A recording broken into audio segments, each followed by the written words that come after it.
get started. Mike.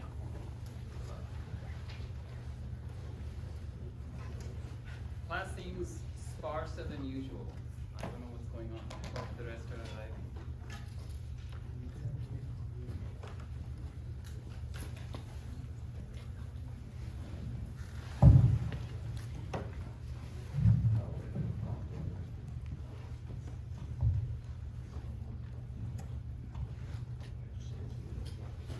As an incentive to people who showed up on time for the class, which are the two, here's the first clicker question, okay?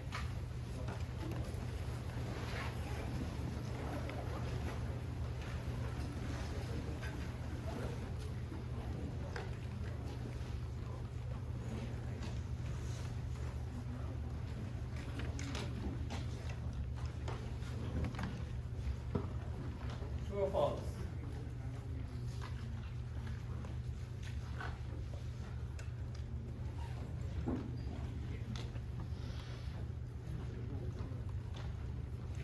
Have I asked this question already? No. Okay. Well, go on. True or false? Take 20 seconds, so 10 more seconds.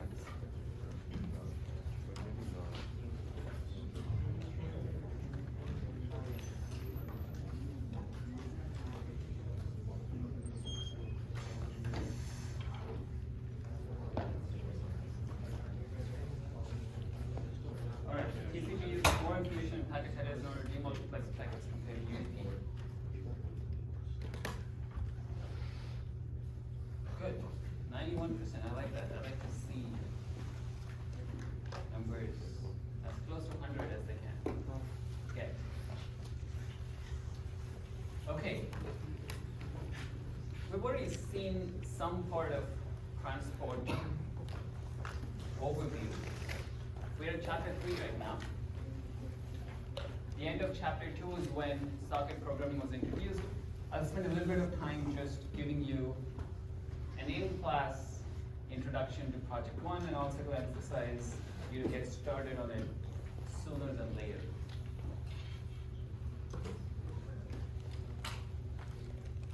By the way, how many of you actually took a look at the socket programming code, the code examples?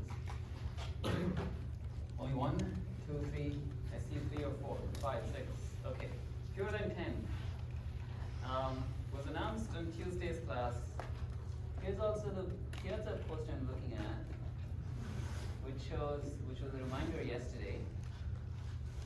And it has made 34 views, okay? It's like 130 of you in the class. So I don't know what to get you to read posts that are pinned and marked as necessary reading by the instructor, but you ought to keep on top of these posts, okay? Piazza is our only communication medium outside of grades, for which there's Gradescope, right? So it's important you attend to these. I post important tips that will help you do well in the course, including this one, for example. But to get you to actually read it, well, I suppose you get emails right away, so maybe some of you didn't bother clicking on it because you can see it in your email. If that's the case, great. But if you haven't seen this email, this message on Piazza, then make sure you're on top of instructor and staff communication. That's another way, another important tip to keep in mind to do well in the course. Right. So we're in the transport layer right now.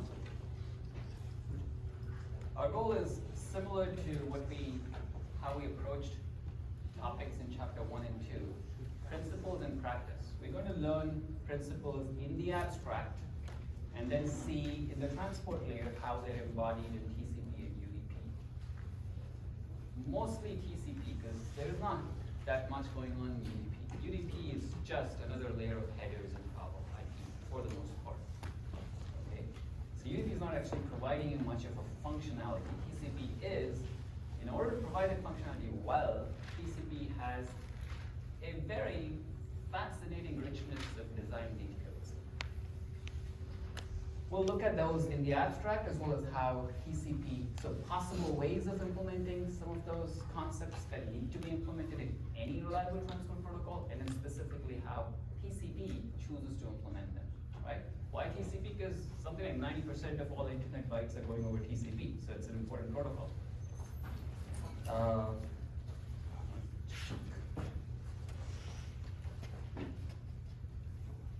Excellent. Okay. At a high level, we've seen this, we saw this early on in the introduction as well. The transport layer, what is the purpose of the transport layer? Well, TCP and UDP-like protocols, sure. But how do you articulate what exactly they're doing to somebody that, let's say, is not even a computer scientist, right, or who has no background in networking? Well, the analogy, or the way to, hopefully a helpful way to think about this, is as a logical communication abstraction. I'll give you a real-world analogy in a second. But that's the abstraction, which is the transport layer is a layer or a piece of code running on one end host, not on routers, that's communicating with a similar piece of code that's running on another end host. It completely abstracts out the entire rest of the network in between, right? So that's the socket, that's the abstraction the socket gives you. As long as you're reading from, writing to that abstraction of a logical pipe between those two blocks in red, you don't need to worry about what routers are doing, what the internet paths are, what congestion or whatever is on the way. That's all taken care of for you, okay? Segmentation is an important task in the transport layer. When you send UDP datagrams, I told you last time that chalk is a datagram, Viper is a datagram, right? They're separate datagrams, separate messages. The receiver end, the receiver either receives the entire datagram, not a piece of the chalk, or none at all. It's unreliable, so they may receive none at all. But it's not unreliable in the sense that they may receive half a datagram. That's not how unreliability UDP works. Okay? In TCP, the sender may first send a chalk and then send this Viper, but the receiver may receive like these, the first byte of the chalk, and then a few more bytes of the chalk, and then a few more. Every single byte will reliably reach the receiver.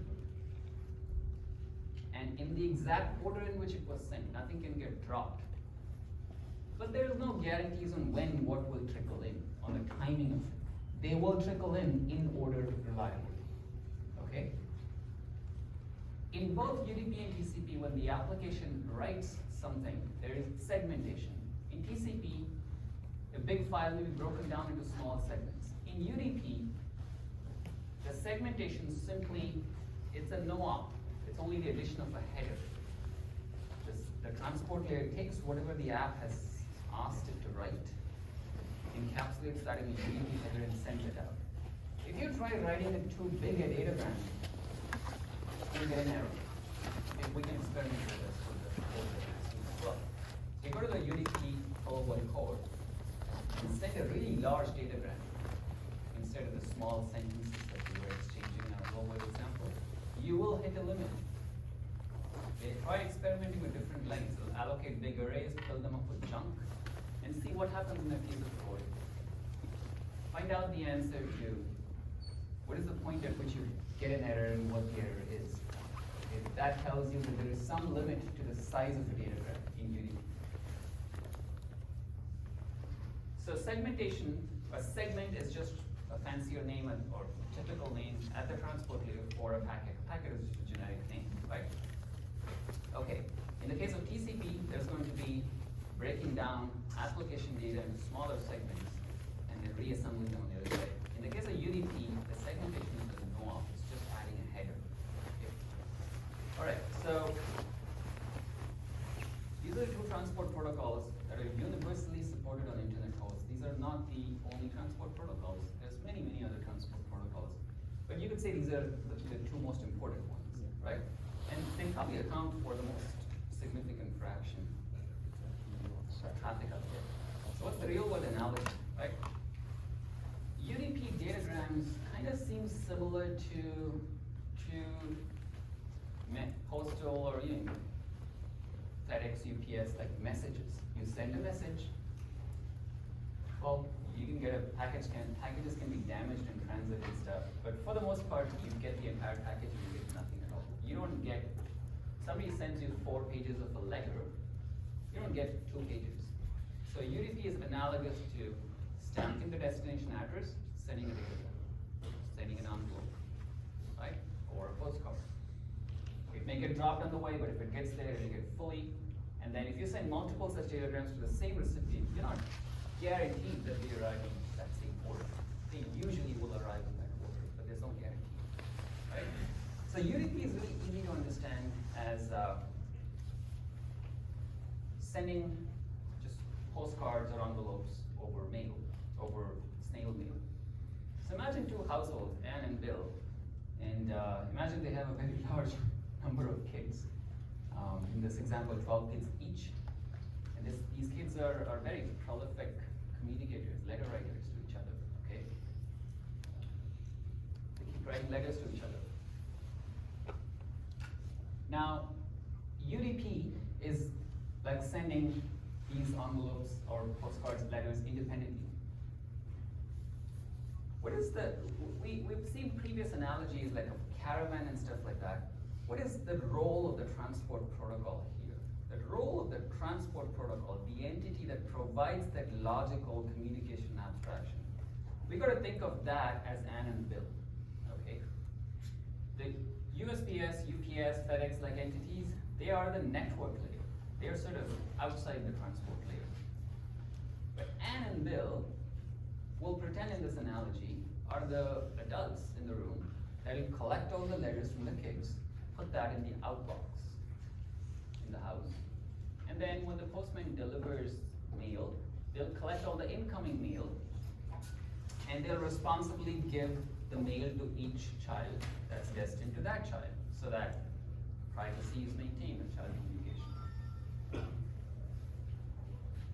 So this process of collecting or multiplexing all the letters, putting them in the outbox into the network, and demultiplexing the incoming letters, handing out the letters to the child to which it's destined.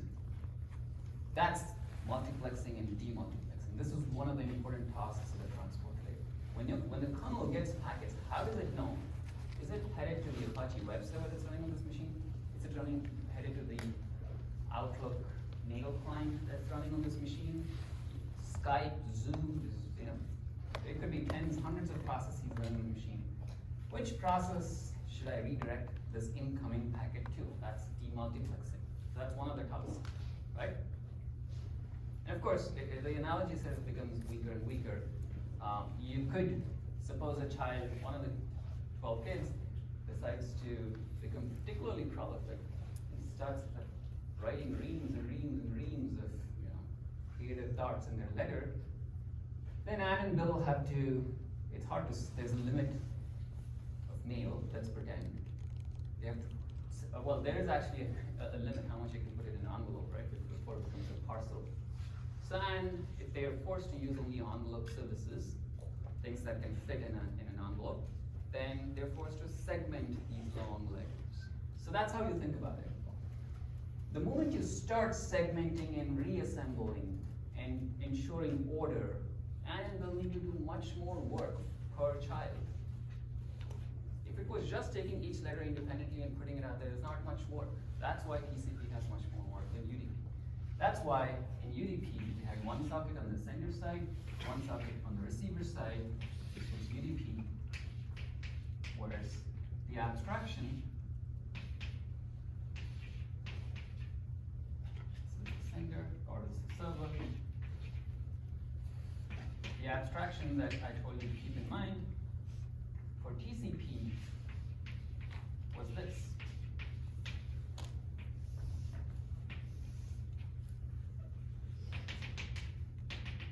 Right, pictorially. So that work of reassembling, ensuring order, the work that Anne and Bill are doing so that incoming packets are directed to the appropriate socket, that is all part of the transport layer. Okay? This is all fairly simple stuff. It's some mechanical stuff, right? The real reason why TCP has so much richness of design in it is because of things that we're going to see later on that'll be easier to appreciate once we've covered the basics. In order to do reliable transport well, to pace yourself. If you want a good performing transport protocol, if you want your download to be quick, right? It doesn't make sense to send as fast as you can. If you do that, you might just bring down the network and everybody's speeds will be actually much slower than the network could support. That's called congestion control. That's one of the things that TCP does. We have learned this the hard way. In the 80s, we broke the internet. Literally speaking, a significant chunk of the network on the West Coast by sending indiscriminately, because we didn't realize that pacing was an important part of congestion control, slowing down in order to get speed. Counterintuitive as that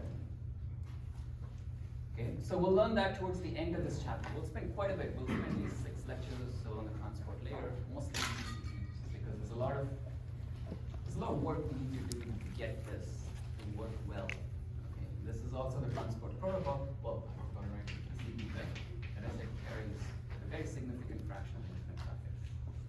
Okay.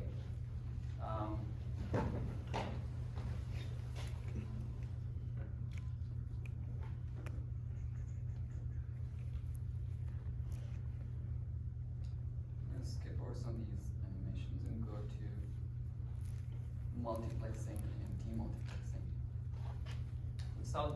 We've seen some of this as well at the very end of the last class.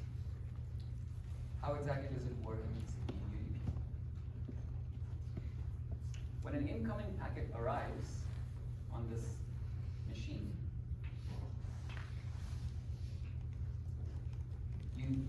most of you, 91% of the class said TCP uses more information to demultiplex incoming packets than UDP. What is the information TCP uses and what is the information UDP uses? One of you that said true. Can you tell me that?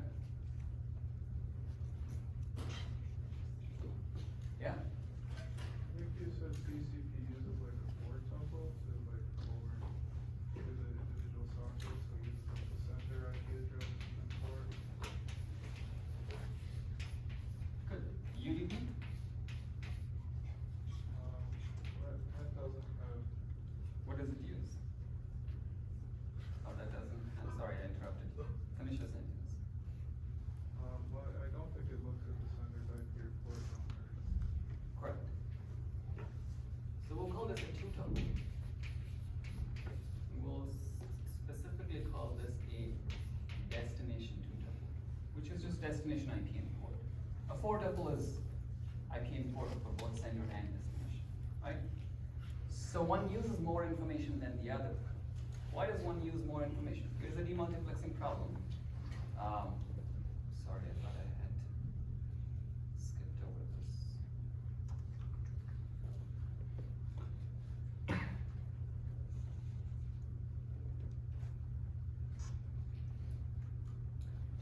Demultiplexing is the complex part, right? Multiplexing is just collecting everything and sending it out. That's the easier part. Demultiplexing is the question of, for incoming packets, how does the kernel, the transport layer here, decide that this packet is headed to this socket, this packet is headed to this socket?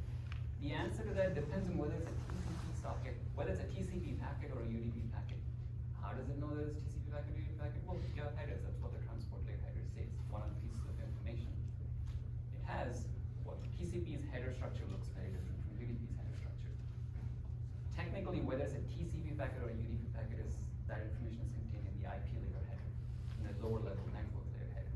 But headers tell you what kind of packet it is, and then you look at the information in the packet, which would be this information from UDP, this information from TCP. So what type of socket, which TCP socket or which UDP socket, all of that is decided using that information. So in this example, P1 is communicating with P3, P2 is communicating with P4. Multiplexing is simple. You've seen that. It's handling data from multiple sockets to be sent out. That information, that header information we added during the multiplexing phase is going to be used, specifically those respective pieces of information, in the reverse side when the packets come in, right? So I'm going to skip over, you understand why four tuples and two tuples are being used. I'm going to skip over this part. I'm going to show you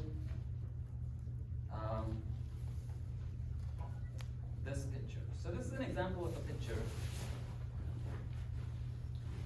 that shows an Apache web server that's running on the middle machine. And there's two clients, or actually three clients, P1, P2, and P3. The notation I'm using in these slides is that the PIs are processes. So P1 is a process, P2 is a process, P3 is a process, and P4 is also a process. Okay? The slides that came with the textbook, in fact, the textbook might also have a picture very similar to this. It might just say P1, P2, P3. That's a little bit confusing. Okay? Technically, it's not how typical web server designs work. So this is a better way to think about it. On the server side, P4 is the web server process. Now, web servers may be more than one process, okay? But it's more common to have a web server, a core web server process that handles all the client connections, and then may use multiple threads. It's a very common practice to use a thread for each socket. Okay? In that case, this is a picture to keep in mind. On the web server, this is the welcome socket. So that's the equivalent of this. Okay? This is the child socket or connection-specific socket. Whatever mnemonic works well for you, right? Or both. When there's a connection, a socket object, which looks and feels very similar, in the kernel they're the same data structure type. Okay, that's why they're both in this yellow legend, if you will. But their roles are different. A connection-specific socket is spawned for each connection, and this is an example of a four tuple: source IP, source port, destination IP. So A and B and C, the letters are being used as aliases for IPs here. So that's an example of a four tuple. When a packet like this comes in with source IP of A, source port of 9157. How did we get this 9157 for this port, for this packet that's coming like this? Well, the kernel here assigned whatever free port was available. When this guy used this new socket command. So in Java it said socket, right? And you don't say new Java. Or in Python, we just created a new socket. That's when the kernel here said, okay, 9157 is available. That's why it became the source port. The destination port in all of the packets coming to this machine is going to be 80 because it's running a web server. Okay, this is the welcome socket. This by design spawns one thread for handling each client's connection. So all the requests, all the HTTP requests from that particular client will arrive at that socket. So in this picture, it's very, very clear that if you have packets coming in, all the packets coming in will have the same destination IP port. They're all coming to this machine. We're again assuming that this machine B has only one IP address, which is not uncommon, right? But we've seen that an IP address is technically that identifies an interface on the machine, not the entire machine. All these packets are coming to B, and all these packets are coming to port AB. So this machine has no way to distinguish between this connections packet, this connections packet, this connections packet, and so on. That's why we need the four tuple. We look at the sender side of the information. All right. So let's see, what are the things? Yeah. If you don't, if in UDP we have no such thing to look, no need to look at any such thing because incoming packets are all destined to this one socket. If there's any other socket that's running on this machine, UDP socket, datagram socket running on this machine, then you know that a packet should go there by simply looking at what the destination is, destination IP and port is. IP will all be the same, maybe all the same machine, but port numbers will be different for these different sockets. In TCP, that's not the case. All of these sockets have the same port AB if it's a web server. The welcome socket as well as the spawn connection-specific child sockets. Okay? All right, so that's a summary of two-tuple and four-tuple based demultiplexing. Okay? Let's look at connectionless transport, or UDP, a little bit. So we get at least past checksums, and then I'll spend some time going through project one a little bit deeper in class. How many people have taken a look at project one? How many people have read project one's description? It's 7 people, looks like. Okay, so we need to do better than that. Hopefully, the class time we spend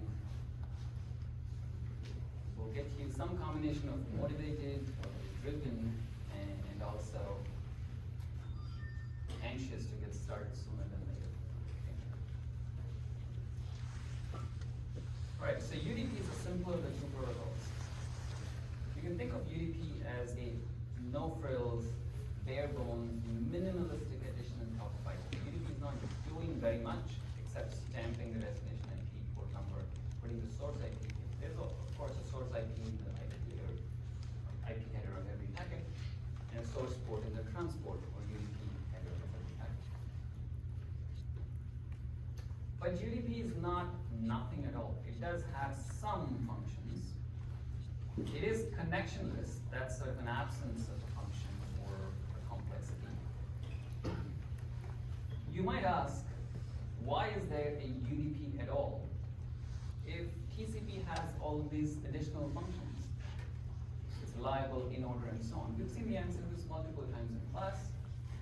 TCP has reliability, it has an order, but it has an overhead. For applications that don't need these features, they don't need to spend this overhead. On a Zoom call, if some bits get lost, some packet gets lost, it's actually better to just keep moving on. There's no point delivering an audio or video segment by retransmitting and delivering it later. That's just going to interfere with the listener's communication. So the overhead, there's an overhead.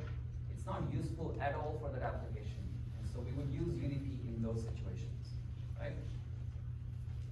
And the lack of some things like congestion control, which we haven't seen yet, but that's the problem of don't collapse the network itself. The lack of these features makes UDP a lot simpler to use and a lot lower in overhead compared to TCP. One of you had this question, how much overhead are we talking about? That really depends. That really depends on the application. If you're doing an HTTP transfer with a lot of inline objects, we've seen that how you manage connections with TCP can make a lot of difference on the HTTP delays. If you're doing a long file transfer, whether you do UDP or TCP, it'll make a difference. How much difference will it make? Well, there's clearly a connection set of round trip difference. Beyond that, how much difference it will make depends really on how much congestion is there in the network, how much retransmission is necessary. TCP uses acknowledgements, UDP doesn't use acknowledgements. All these things add up to the overhead. Okay, so that's the those are the use cases of UDP. We've seen we've seen DNS. We have mentioned HTTP3. We haven't quite seen HTTP3. We saw 1.1, 1.0, 1.1, and 2. 3 uses QUIC, which is a new kind of transport protocol. That's the reason why we didn't see in much detail what HTTP3 is. We'll see what 3 is about by the end of this transport layer chapter. In particular, HTTP3 does a feature creep, where it takes over some role of the transport layer underneath. Instead of just using TCP that's there, it is using a UDP-based protocol and handling reliability at the application layer instead of telling the kernel to handle it. It has some pros, it has some cons. The pros are you have a lot more flexibility in changing what you want compared to just legacy TCP. But there are cons of this approach because it breaks modularity, it breaks standardization and uniformity.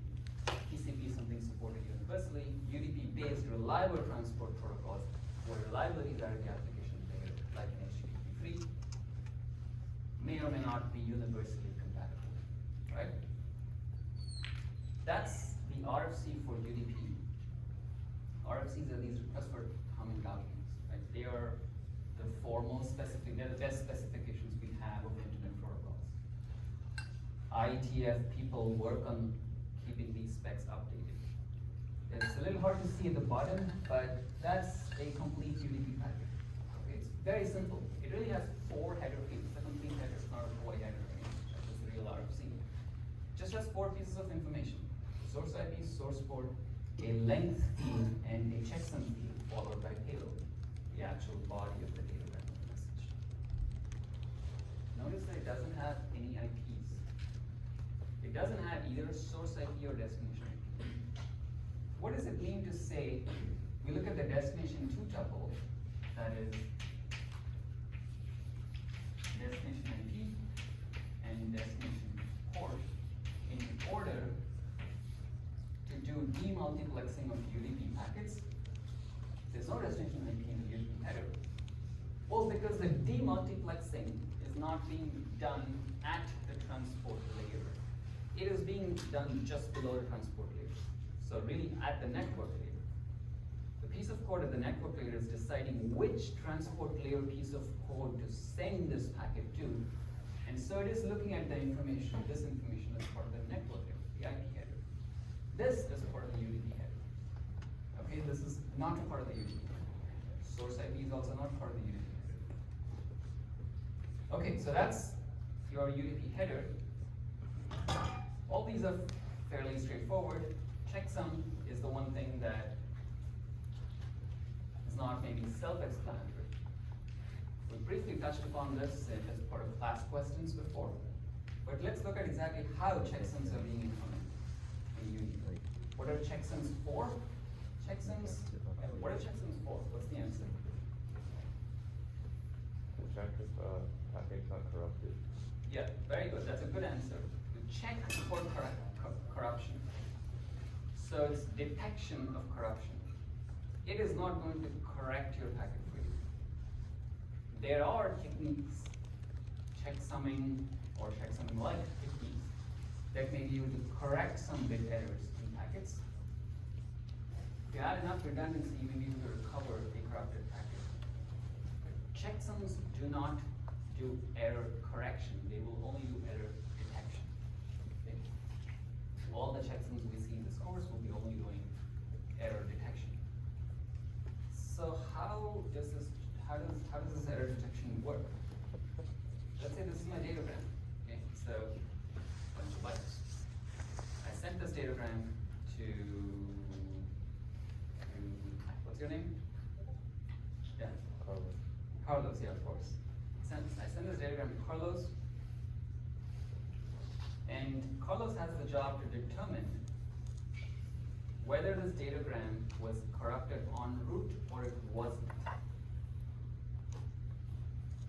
That's the header structure. How might we use this checksum field so that Carlos can make that deduction, whether the packet was corrupted or not?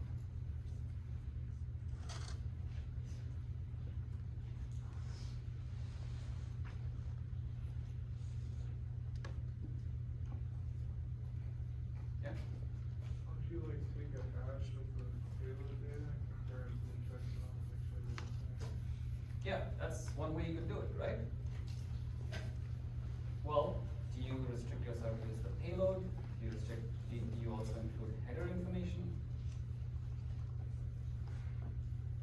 For a moment, let's put these details aside, right? Let's just say we're interested, if the source port or destination, if the destination port got corrupted, we never even get to the other side, right? Or something in the IP header was corrupted, we never get to the other side.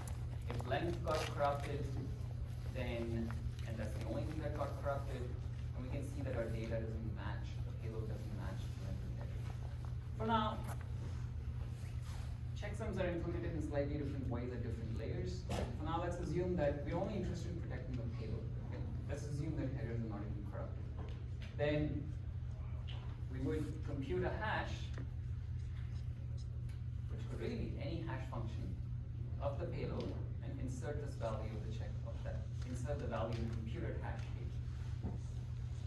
So when Carlos gets this packet, what is he going to do in order to determine whether the packet is corrupted or not? He is going to recompute the hash and compare it to this value to see if that matches. Okay. If it matches, well, sorry, before that, If it doesn't match, okay, Carlos can be sure that there was a problem, because he knows that the sender took the hash of the payload, took that checksum value here, he did the same operation, took the hash of the payload, and the value he got doesn't match the value that came in the packet. If there's a mismatch, then Carlos knows for sure that there was a problem en route, therefore the packet is corrupted. But if it's a match, can he be sure that there's no problem, the packet did not get corrupted? Yeah? Because there can be collisions. Two things can hash the same thing.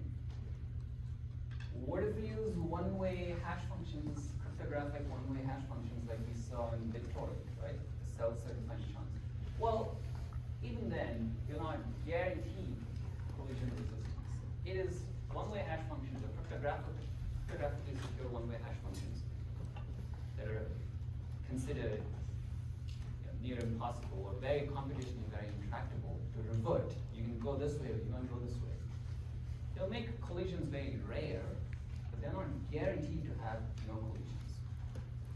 UDP does something very simple, okay?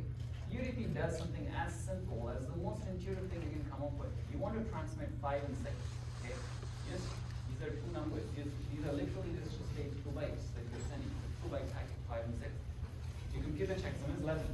Just sum up the bytes in your packet, okay? If the receiver gets 4 and 6 with the checksum field unchanged at 11, it knows that there's a problem, right? But if the receiver gets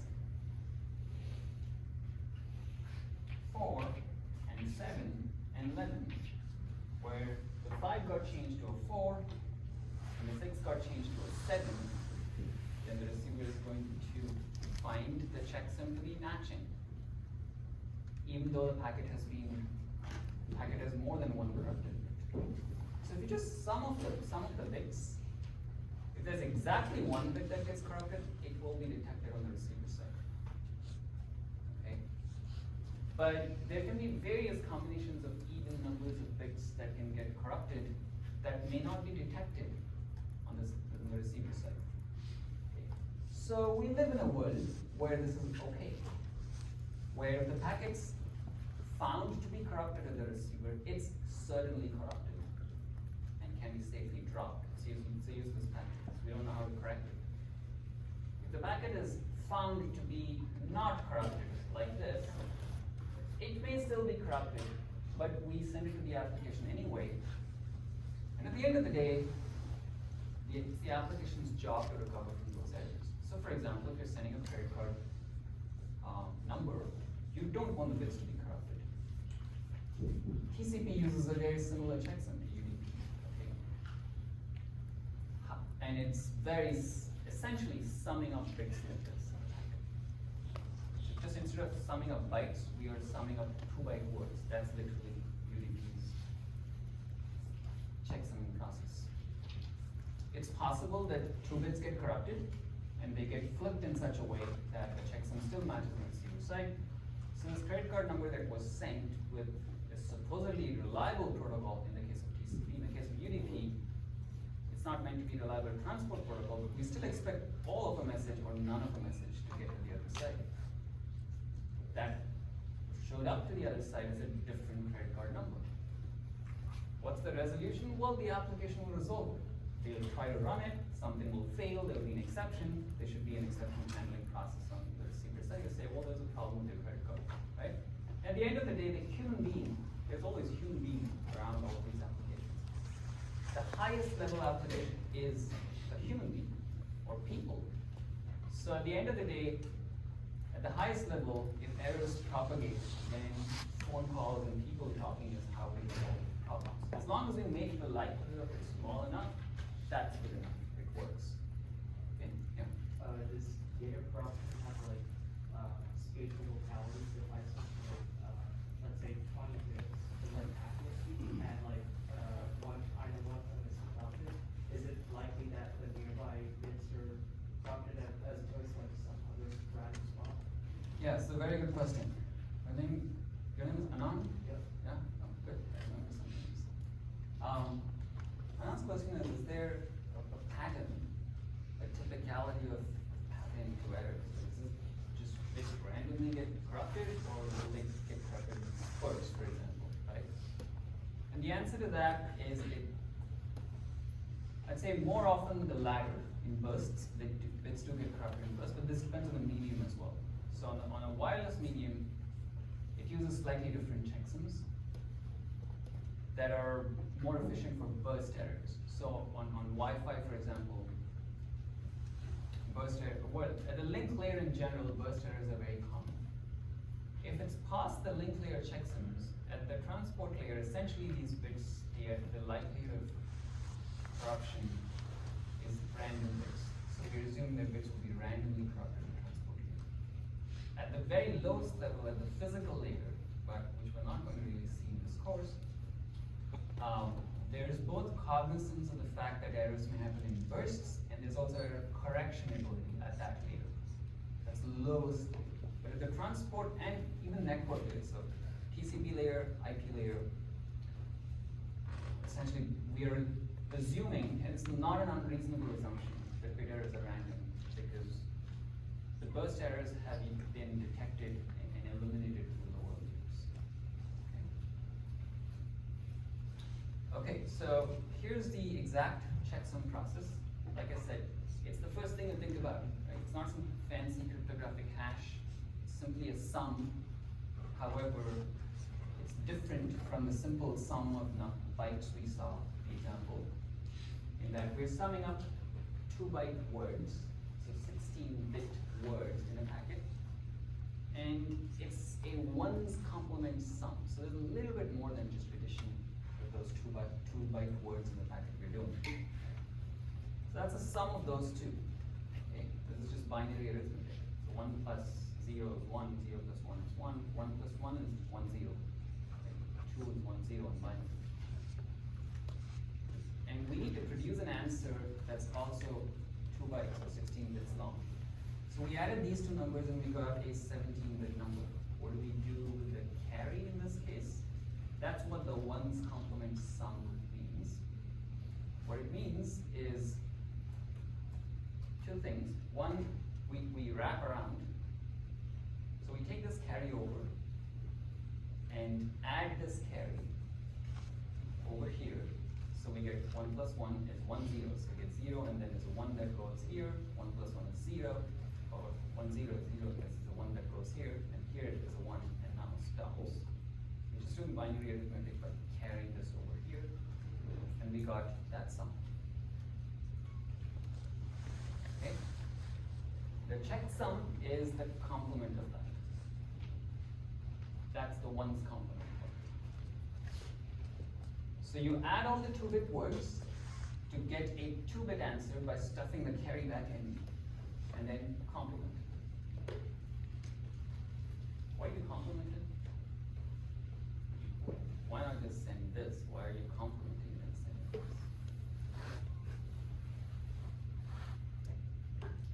this? It's really an implementation detail. When the receiver gets it, it can just sum the entire payload and the checksum all as one fell swoop. And then if it gets the answer 0, then it matches. If it doesn't, it doesn't match. Okay? Think of it as just an implementation detail, or that's just how the checksum is defined. It makes a slight difference. It doesn't really make a difference these days, but back in the days it made a difference. One of them was slightly more efficient than the other. So the checksum is one's complement sum, right? So like I said, it's almost like adding numbers together, but just keep in mind 2-bit words, carry stuff back in, and then complement the answer. Okay, it's a very weak protection, so this can happen. For example, if that 1 and 0 gets converted to 0 and 1, if it gets adversarially flipped, we don't have protection against it. Random bit errors are likely going to be caught, but adversarial flips may or may not be caught. Okay, that's just the nature of UDP checksums. Okay, well, not ready for questions. More questions yet. Let's switch gears a little bit and make sure that we have a clear understanding of project 1, okay? Project 1A is due in about 8 days from now.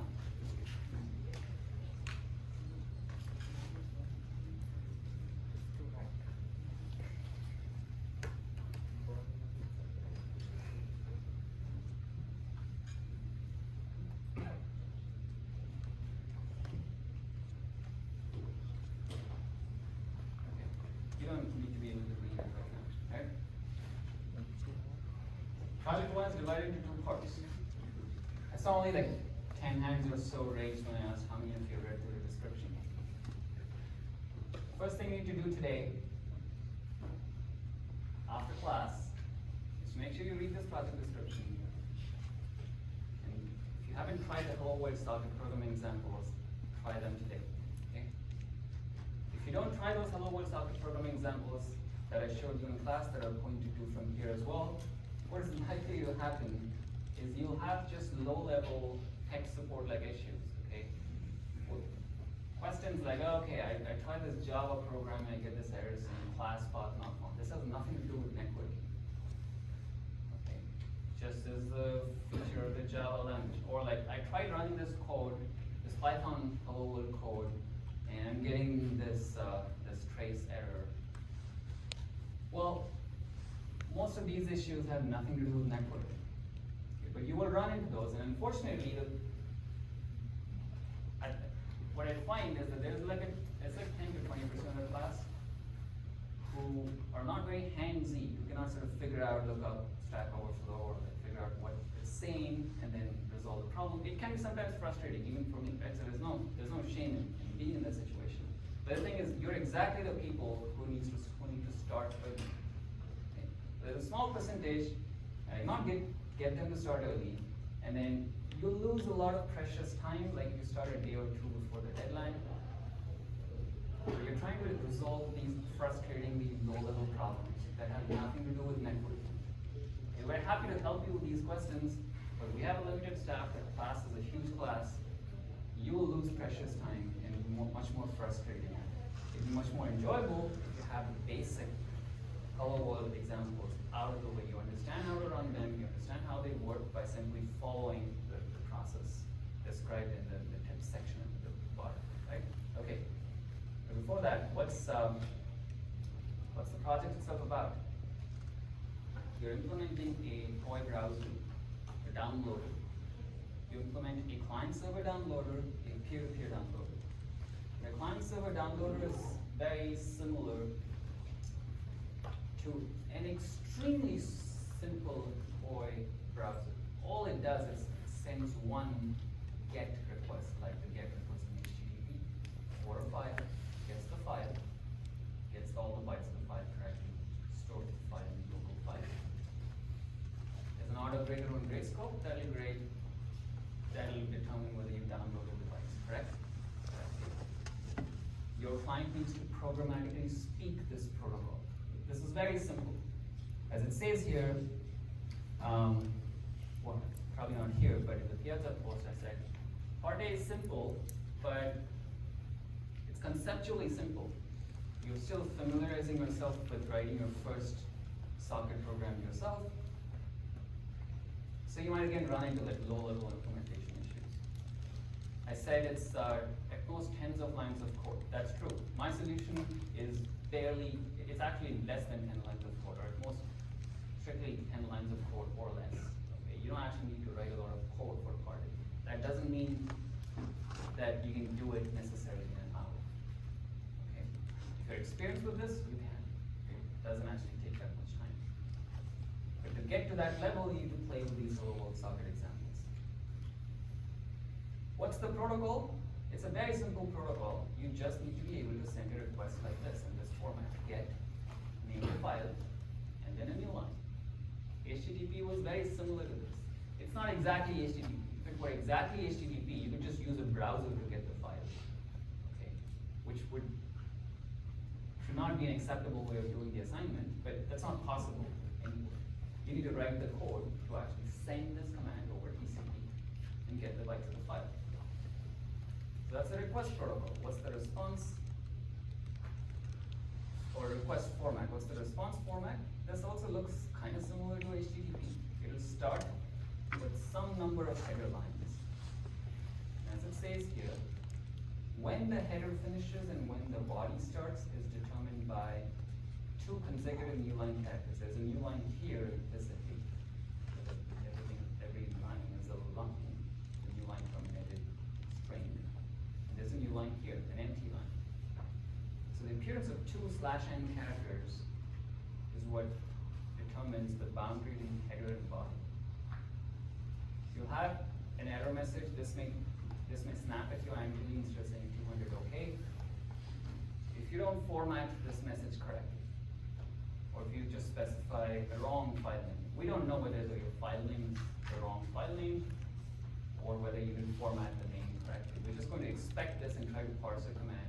And if it doesn't match an existing file and the format isn't like this, then you will not get a 200 OK.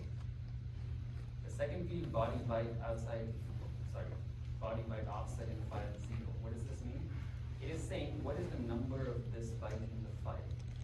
This, for part A, that's due March 11th, will always be 0. So you can essentially ignore this one. It is saying that the file is being sent to you starting from byte 0, or the first byte. The first byte is 0. The entire file is being sent starting from the beginning, from byte 0. In the peer-to-peer part, you'll get chunks from various parts of the file. So it may not be a 0 offset. This is what's telling you the length. It's saying there's 58,241 bytes in this example, starting with this, the first byte, second byte, and so on. So here's where the count begins. So you need to read 58,241 bytes, starting from here, after having read these lines, having determined the boundary between this portion and this portion by identifying the presence of these two line characters. That's it. This doesn't require a lot of pieces, a lot of lines of code in any language. Okay? Some tips. We run a server. You don't need to implement a server, you implement just a client. So this is what allows us to give you flexibility of the programming language. I promised you in the beginning of this course that you can use whatever language you want. Okay? That is still true. Okay? We may not have auto-grading support for every language, but we do have it for Java, Python, C, and maybe another language or two, I forget. Okay? You can use other languages. We may need to manually grade your assignment. Okay, that's all there is to it. The nice thing about network programs is the server and client don't have to be written in the same language. So our server happens to be written in Java. The source code of that is open and source, it's linked to here. As an option, not necessary, you can run the server yourself in your local. You don't have to. Okay. We have a server for you for convenience that's running on this IPN port or this name port. This name corresponds to an IPN port. Okay. For TCP-based protocols like this, you can use Telnet to verify manually by speaking the protocol like we have seen in the class before. That is working as expected. Why? Because Telnet just gives you a TCP connection. Whatever you type on it is the protocol that's being spoken. For UDP, you can't quite do it. For UDP, there's no like a Telnet. There's one of the Hello World examples has, in fact, it's a class called UDP Telnet that you can use for, like a UDP Telnet, to speak that protocol manually. For part A, you don't need that. Part A is only TCP. So let's try doing this. It says here that this server is running on pair.csgmaster.edu at that IP port number, right? So here's how I tried this just before class. Can you see that? Yeah. Hopefully. That I'm telnetting to that server and port number. Hopefully I'm internet connected. Hopefully server is up. So here's the protocol. It says get file name, new line, right?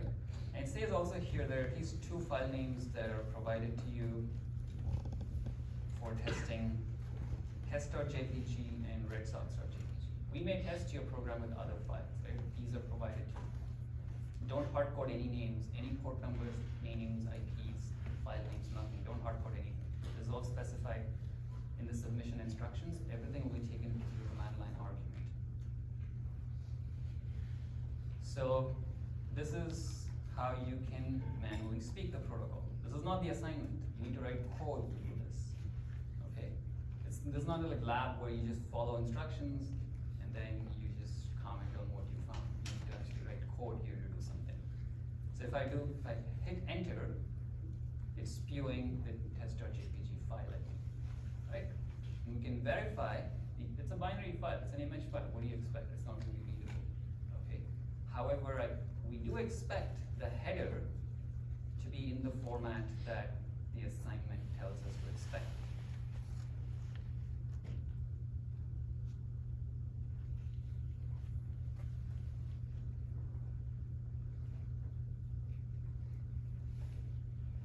I don't know how far up I need to go.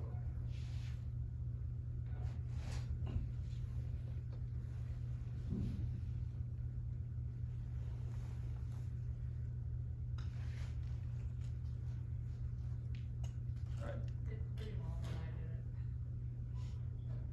Sorry? It's pretty long. Yeah, well, it is, I think the example number of bytes here, 58 to 41, that's exactly the size of test.jpg. It may not be, it could just be an example. But it's about 58 kilobytes, I think. I'm not sure. It could be more or less. So when I typed get test.jpg, I got this 200 OK body byte offset in file. This is the header I got. First, note that this matches what the assignment tells you to expect. So your job is to parse one line at a time, which is a string of characters terminated by a new line, until you hit 2 new lines. And then from this point onwards, every byte of the file is a byte of the image file. That's the point where you start accumulating bytes and then write those bytes to a file. You don't write the header to a file. You need to write the JPG file. You need to download the image file to a local file. Our autograder is just going to check that you downloaded it correctly. The bytes match. So that's all there is. It's fairly simple, conceptually fairly simple. You need to just follow this header, parse this header format until you find this place and then read that in place. You may encounter various problems. We won't always be able to tell you what your problem is, right? We'll try to help, but sometimes you may run into all kinds of unexpected issues. You'll see as you try to do this. You may have a costing time the first time you try this using snippets of code that you've seen in Hello World examples. It works and you're done. It's possible. You may be done in an hour. You may take 2 days to do this. We don't know which category you belong to, right? Some standard things to keep in mind. If you run into issues, don't post code on Piazza. Please go look at this post called Communication Etiquette that I posted. Anything that reveals any part of your thinking to any homework question, lab question, programming assignment question, please don't make public posts of that, right? You're welcome to, if in doubt, post private. We'll make it public if it's a public interest, right? If it's purely the interpretation of a question that has no bearing on how you're thinking about the solution, that's fine as a public post as well. For sure, do not post code in public posts, okay? If it's code that has been shown to you in slides and you have a question about it, for that, that's okay. Ideally, you shouldn't be sending us code in private posts either, okay? If you send a piece of code and say, here's my code, I don't know what's going wrong, this is what I'm getting. Can you tell me what I'm doing wrong? This is an example of a post that's saying, I don't know how to do this assignment, can you please do this for me? This is very difficult in general to debug. It's not that we won't try to. If I can find something obvious, I'll of course help you out. But if you have like, even tens of lines of code, it's very difficult for somebody else to debug your code for you. So instead, what do? I mean, it's not, sometimes you have to say something about the code to express your problem. Here's what I'd suggest as a tip. Identify what you think is expected behavior and what is not happening, and focus on the smallest piece of code that you can send to us saying, I am doing x equals 3, and I'm doing x equals x plus 1, and I'm doing print x. It is not printing 4. I expect this to print 4. This is a fairly compact piece of code that somebody can look at and speculate on what you might be doing wrong, right? Keep that in mind. The more you can refine the problem at your end, the better we'll be positioned in helping you. Part A should have very minimal problems. I think every one of you should be able to do part A, okay, perfectly. It doesn't always happen, but the primary reason why it won't happen is because you started way too late. This is the primary reason why there will be, I don't know, some 10, 20% of you that you may not be able to finish. There is no reason why every one of you should be able to finish part A perfectly, 100% correct, because that's all there is. If you download the file, get the bytes of the file correctly and store it in a local file, and follow the submission and instructions, which is accept arguments, server name, server IP, and file name through the command line arguments. That's all there is. It's very simple. There's no reason why everyone should be able to do it. We're going to try our best to help you do it, recognizing that we have limitations, right? So if you start late and you have basic problems, you will waste a lot of time because we have limited bandwidth in helping you. Okay, so that's always the assignment for part A. Part B is simply building upon this, asking you to do a peer-to-peer version of it. It uses both TCP and UDP. I suggest you go back, read how part B is different. You're building a peer-to-peer client. It is not BitTorrent, but just like the client server part is not a browser, it's a very, very toy browser. The peer-to-peer part is a very, very toy version of the BitTorrent-like client that you're expected to write. You'll use both UDP and TCP. You'll use UDP to talk to a tracker, and then TCP to fetch chunks of a file from different peers. Part B is gamified. You'll have a leaderboard and Gradescope. Speed is of essence in part B. The faster you download, your client downloads, the better. So it's a competition. You'll be able to see how well you perform in Gradescope. I have great fun. People have great fun. Part B you can do in groups of 2. Part A is meant to be done individually. You're welcome to find teammates for part B right now, but until both of you have submitted part A, finalized your submission to part A, no collaboration is permitted. Okay? Yeah. Is grading like a competition too, or is it just like? you Is get a certain- grading? Yeah, you said it's a competition for speed, like having whoever gets the fastest has like a certain grade. Oh, yes, well, the way to think about it is bonus points for speed.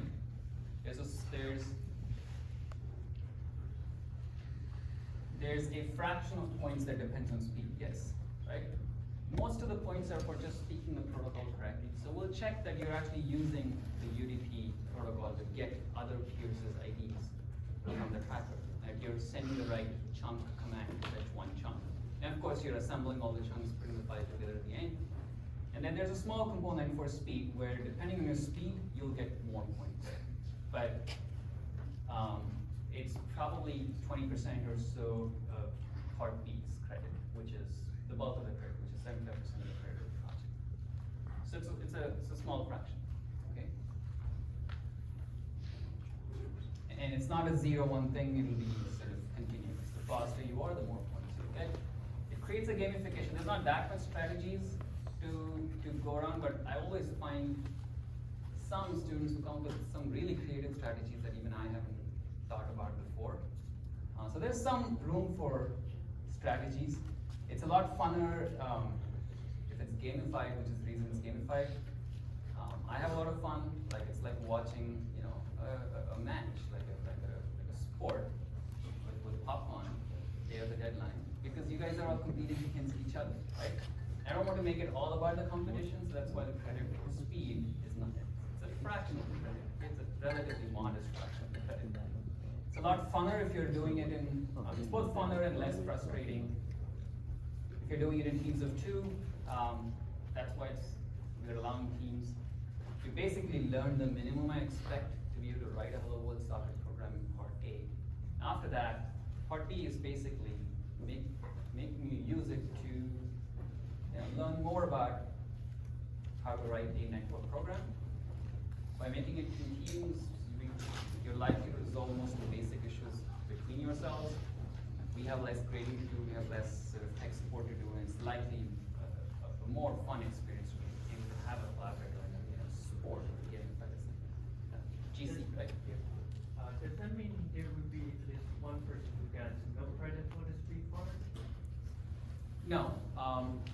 Well, I mean, there could be many people who get no credit if you don't submit anything to the B part. You won't get credit, right? I mean, the But- speed part, the for, for Part B, you can still download the file exactly like you did in Part A just from the server. It'll be very, very slow. The server is rate limited to make that happen, okay? If you do that, you will get no points at all in Part B. But if you're able to just send any commands, the UDP commands to get peer names, there's a bunch of steps in Part B. If you demonstrate anything in Part B, that you've done anything at all, you will not get a 0. For speed, again, if the fastest you can download in the peer-to-peer option is exactly identical to the client-server option, that means you're not using peer-to-peer at all for speed. So for those speed fraction of points, you won't get anything. It's very unlikely that if you spend some reasonable amount of time in Part B, you get 0. Because you should be able to send some of those packets, you should be able to just use the protocol. That'll give you a good fraction of Part B's credit. A small fraction is dependent on speed. Question? So is the speed part based on just like set speed goals, or is it like relative to other people in the class for the grading of the speed part? It's to be decided, okay? The assignment only says here that, it doesn't say very much, it says the top 10% will get bonus points. This is more like extra credit points. I would say, usually what I end up doing is I end up looking at what the actual numbers are, and then come up with some brackets, and put that in the autograder. It's very hard to tell you beforehand what the speed target is. We'll give you hints on what the client-server option is going to take about 2 minutes. Okay? If all you do is the client-server option for downloading redsox.jpg, it'll take you 2 minutes. 2 minutes means you're not doing any peer-to-peer at all. And we'll give you approximate hints. That's the best we can do. I actually don't know what the numbers are for grade scope, but I'd imagine that the fastest would be a small number of tens of seconds. It could be 20, 30 seconds. And then there's a range in between 20, 30 seconds to about 120 or so seconds where the speed matters. All right, so we have 5 minutes. Let's do some more critical questions in that time.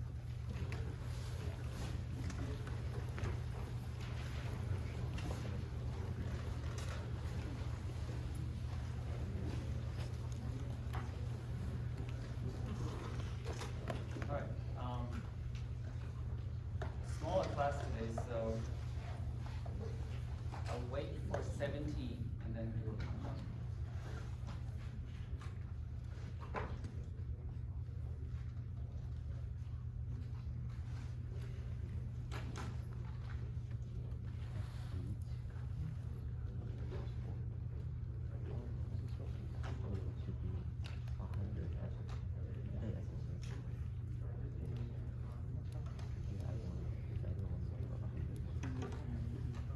All right, 5, 4, 3, 2, 1.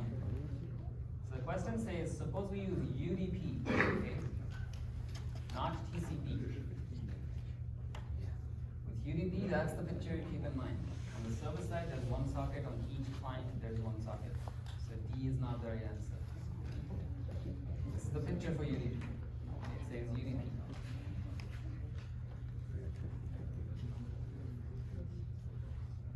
What was the total number of students, do you remember, in the previous? Oh, never mind. We'll go to 70 and go. Right, this is TCP. Same question with TCP.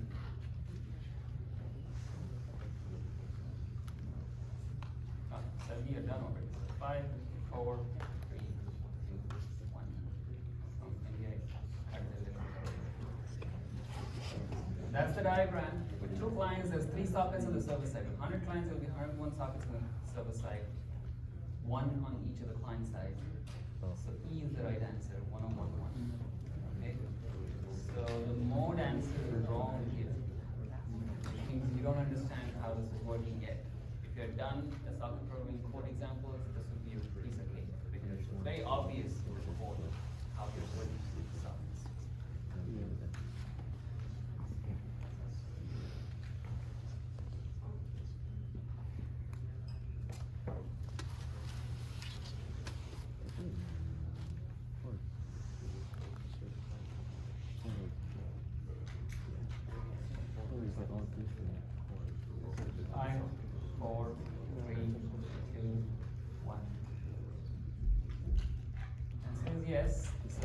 example, Gorbals of port 80, which is a web server, right? So these are just asking you questions about things you have seen.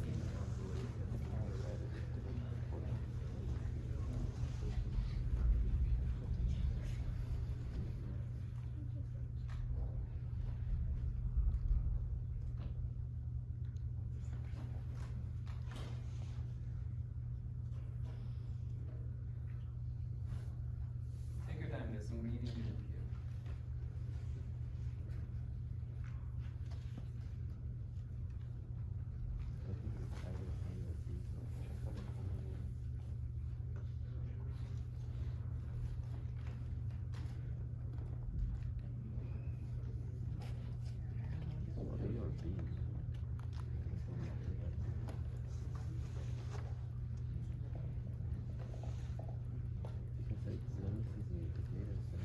Oh, well, time's up. 5, 4, 3, 2, 1. Okay, so that's the checksum, that's the data, okay? There's a lot of diversity of answers here as well. What we see here is that the data has not been corrupted. The checksum has changed from 0010 to 0011. Checksum has been corrupted. There's exactly 1 bit corrupted total in this whole packet. If there's exactly 1 bit corrupted, with UDP checksums, it will be caught. It will be detected. In general, bit errors will not be reliably detected. That is, if checksums don't match, you can be sure there's a problem. If checksums match, you cannot be sure there's no problem. That's how it works. However, if you know that exactly 1 bit is corrupted, you will surely detect it. Okay? So in this case, the packet will be detected as corrupted and discarded. So what options were consistent? A is thinks the packet or checksum is corrupted and discards the packet. That's the best answer. You don't know if the data got corrupted or checksum got corrupted. All you know is that the checksum doesn't match the data. You don't know which one is corrupted in general, right? And possibly conclude nothing is wrong with the packet. In general, this can happen even though the packet is corrupted, but with 1 bit errors, this cannot happen. Alright, so this is a somewhat involved question. That's the right answer. Last question of the day.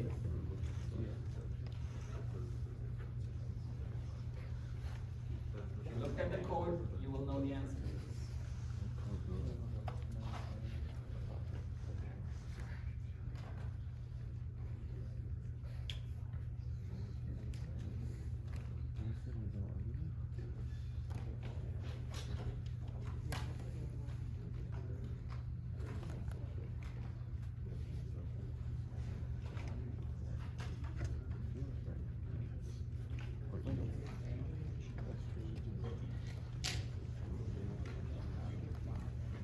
Oh, well, time's up. 5, 4, 3, 2, 1.